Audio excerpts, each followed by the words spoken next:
কে আর জানি না, যেদিক খুশি এদিক যা, নিজে পক্ষবাদী। ওই যে নিজে ঠেকাই দাও, ছাড়া খামাকে লাঠি বাজে খেলে থাকে দাও।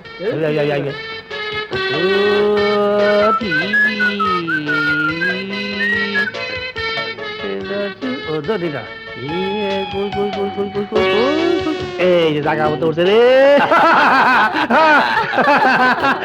আইসা লাভ নাই, বাটি চোর শেষর খারাপ লোক হ্যাঁ উপরে উঠে, আপনার উপর যখন উঠছে নিঘাত নির্বাচন হারে দেবে। আমি জিতবো জিতবো।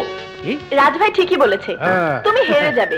মনে হয় নয়নই জিতবে। তার মানে তুমি নয়নকে সাপোর্ট করছো? এই যে সাপোর্ট দিব না তো কি করবো, হারু পাত্রে সাপোর্ট দিয়ে লাভ নাই, কি বলে? নয়ন ভাই, নয়ন ভাই, জিন্দাবাদ জিন্দাবাদ, নয়ন ভাই যেখানে আমরা আছি সেখানে।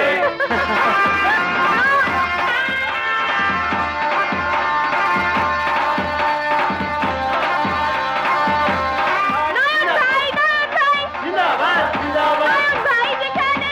আমরা আছি সেখানে।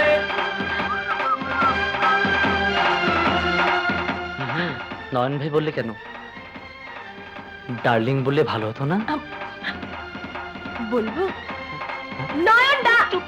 কি কবিতা নয়নের পক্ষ নিয়ে কলেজে ক্যানভাস করছে? অসম্ভব, তা হতেই পারে না। I don't believe it. হ্যাঁ স্যার, বেজার লাগিয়ে গেছে। আমার মনে হয় কবিতা নয়নের মধ্যে কোনো সম্পর্ক গড়ে উঠতেছে। থামুন আপনি, সুন্দর সম্পর্ক হওয়ার প্রশ্নই ওঠে না। কবিতা, কবিতা, কবিতা, মামা আমাকে ডেকেছো? মানে এই শুনলাম তুমি নাকি ইদানিং নয়নের পক্ষ নিয়ে কলেজে ক্যানভাস করছো। ছি ছি মামা, এমন একটা মিথ্যে তোমাকে কে বললো? ওকে তোমার জুতো দিয়ে পেটাও, না হলে আমাকে দাও, আমি পেটাই। না মা, আমি বলি নাই, আমি শুনছি। মামা মনে হয় নয়নের সাথে রাজু নির্বাচনে হেরে যাবে। না মা, আমার ছেলে বলে বলতেছি না, রাজুকে ওই ফালতু নয়ন হারাইতেই পারবে না। তাই নাকি?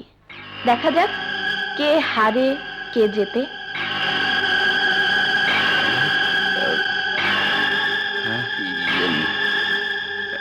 এই যে ফেকু মিয়া, জি, এই কলেজ ইলেকশন আমারও একটা প্রেস্টিজ। রাজু যদি হেরে যায় তাহলে আমি ভেকু গলায় রশি দেব। যদি স্যার জিতে যায়, তাহলে আপনার কথা আপনি রাখবেন। কি কি কথা বলেছিলাম? আপনার ভাগ্নি কবিতার সাথে আমার ছেলে রাজুর বিয়ে দেবেন। ফারুক খান কথা যা দেয় তাই করে। প্রিয়া,